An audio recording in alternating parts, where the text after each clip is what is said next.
स्वराज्य पोलीस मित्र पत्रकार संरक्षण आणि माहिती अधिकार संघटना संस्थापक तथा अध्यक्ष दीपक कांबळे आणि संस्थापक तथा राष्ट्रीय मुख्य महासचिव कमलेश शेवाळे आणि महाराष्ट्र महिला अध्यक्षा सौ धनश्रीताई उत्पात मॅडम, विश्वस्त उमेश काशीकर यांच्या मार्गदर्शनाखाली सोलापूरचे जिल्हाध्यक्ष दिनेश काटकर यांच्या अध्यक्षतेखाली साजरा करण्यात आला। नवीन वर्षातील पहिला सण मकर संक्रांती। हिंदू धर्मग्रंथानुसार मकर संक्रांतीच्या दिवशी भगवान विष्णूने दानवांनी पसरवलेल्या दहशतीचा पराभव करून त्याचे डोके तोडून आणि त्यांना एका पर्वताखाली दफन केले, जे नकारात्मकतेच्या समाप्तीचे प्रतीक आहे आणि चांगले आणि समृद्ध जीवन जगण्याचा चांगला हेतू आहे। हळदी कुंकवाच्या माध्यमातून आपण सुवासिनींच्या रूपात घरी आलेल्या साक्षात आदिशक्तीचीच पूजा करत असतो।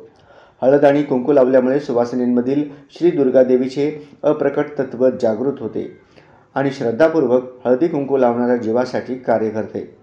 हळदी कुंकू करणे म्हणजे एक प्रकारे ब्रह्मांडातील सुप्त आदिशक्तींच्या लहरींना जागृत होण्यासाठी त्यांना आवाहन करणे होय, असे प्रतिपादन यावेळी दिनेश काटकर, स्वराज्य सोलापूर जिल्हाध्यक्ष यांनी आपल्या अध्यक्षीय भाषणात व्यक्त केले। या कार्यक्रमाचे आयोजन स्वराज्य सोलापूर शहर मध्य उपाध्यक्ष सपना कांबळे मॅडम, शहर उपाध्यक्ष आफरीन बागवान, काव्यलक्ष्मी कुलकर्णी, महिला संघटक वैशाली गोरे व त्यांचे सहकारी भगिनी यांनी अति उत्साहात पार पडला। या प्रसंगी सर्व शहरी विभागातून महिला वर्ग बहुसंख्येने आवर्जून उपस्थित होत्या।